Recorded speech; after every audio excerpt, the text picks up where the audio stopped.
अस्सलाम वालेकुम महमल खान भाई, कैसे हैं आप? सबसे पहले फाइनल में क्वालिफाई करने पर मुबारकबाद। तो आप लीग अभी अभी खेल कर आए हैं थाईलैंड में, तो उसके हवाले से जो है कोई बात जो बताना चाहते हैं, शेयर करना चाहें आप हमसे? सबसे पहले तो मैं जितनी भी मीडिया है हमारी उनसे और हमारी जो गवर्नमेंट है उनसे रिक्वेस्ट करता हूँ, क्योंकि हमारे मुल्क में बिल्कुल किसी गेम के, चाहे वॉलीबॉल हो, क्रिकेट हो, फुटबॉल हो, कोई मतलब हर गेम की एबिलिटी है, लेकिन फैसिलिटीज़ गवर्नमेंट की तरफ से बिल्कुल ज़ीरो है। अगर आप इधर ही देखो या अपने सियालकोट में, पंजाब साइड में, KPK में जितने भी टूर्नामेंट होते हैं सब अपनी मदद आप ही होती है, गवर्नमेंट की तरफ से कोई भी मतलब इस तरह का हेल्प वगैरह नहीं होता। तो उनसे वो फाइनेंशियल सपोर्ट करें अपना, क्योंकि अकेडमीज़ वगैरह क्यों है नहीं। अभी हमारी फेडरेशन कोशिश कर रही है कि लीग स्टार्ट हो जाए, क्योंकि लीग हर गेम की बुनियाद है।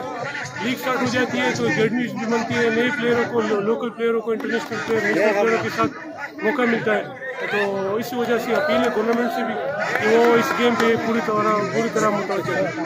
जो टूर्नामेंट्स वगैरह मुनक़्क़द करवा रहे हैं यहाँ पर, जिस तरह ये टूर्नामेंट हो रहा है, इसमें वॉलीबॉल की प्रमोशन में किस हद तक ये टूर्नामेंट्स किरदार अदा करते हैं अपना? अभी तो फेडरेशन भी और हमारे जितने भी प्लेयर हैं वो कोशिश कर रहे हैं कि लीग स्टार्ट करवाएं, क्योंकि जिस तरह मैंने पहले बोला कि लीग बुनियाद है हर गेम की। तो KPK या पंजाब है, इसमें मतलब आप खुद ही देख ले कि बहुत ही मतलब इंटेलिजेंट प्लेयर मौजूद है, तो उनको मौका मिलेगा तो वो आगे आएंगे। और लीग अलग इस तरह का लोकल टूर्नामेंट होगा तो उसका आप खुद ही देख ले कोई फ़ायदा ही नहीं है। सिर्फ ये है कि शौक ज़्यादा हो जाता है, मतलब जितने भी हमारे नए यंगस्टर हैं उनको चांस नहीं मिलता। ये हम लोग लाइव जिस तरह कवरेज कर रहे हैं, इसका कुछ बेनिफिट? सबसे पहले तो मैं आपका बहुत मशहूर हूँ, क्योंकि आपको पता ही है कि हमारे मुल्क में सिर्फ एक ही क्रिकेट को मीडिया वालों ने सपोर्ट किया है। अभी तो सोशल मीडिया का दौर है, जितने भी हमारे प्लेयर हैं आप लोगों की वजह से पूरी दुनिया देख रही है, तो आपका भी बहुत शुक्रिया और उम्मीद है आगे भी आप कोशिश करेंगे कि अच्छी टूर्नामेंट में। टीम के हवाले से अपने आपकी जो टीम है, आपका सेट जो है मौजूदा नेशनल टीम तो अल्हम्दुलिल्लाह अभी बेहतर से बेहतर हो गई, परफॉर्मेंस हमारी पहले से बहुत ही अच्छी है। और अभी इंशाल्लाह हमारी उम्मीद है कि आइंदा सेफ गेम भी पाकिस्तान में हो रहा है, तो उसके लिए मुकम्मल तैयारी है इंशाल्लाह।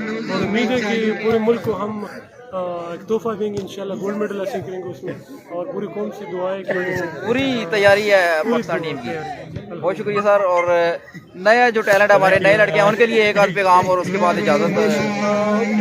मैं बिल्कुल, हमारी जो फेडरेशन है वो बहुत कोशिश कर रही है, उन्होंने अभी तो कैंप भी शुरू किया है, अंडर-23 भी, अंडर-21 भी, यूथ का भी उन्होंने कैंप शुरू किया है। तो अल्हम्दुलिल्लाह यंगस्टर को मौका मिल रहा है, पहले वॉलीबॉल की बनस्बत अभी बहुत अच्छा मौका मिल रहा है उनको कि वो आगे आए। बहुत शुक्रिया सर, पंजाब मैक्स चैनल में आप जनाब लाइव हमारे साथ आए, बहुत शुक्रिया, आपने हमें इंटरव्यू दिया। तो कीमती वक्त आपका जनाब, फाइनल मैच में आपके साथ आपकी गेम दोबारा देखते हैं और सारे लोगों को दिखाते हैं। बहुत शुक्रिया सर आपका, थैंक यू सो मच आपका सर। हमारे साथ खुशहाल कीची भाई आपका बहुत शुक्रिया सर। जी हमारे साथ रेफर मौजूद है। कैसा मैच हुआ ये? बहुत शुक्रिया सर, तो आप इधर आए।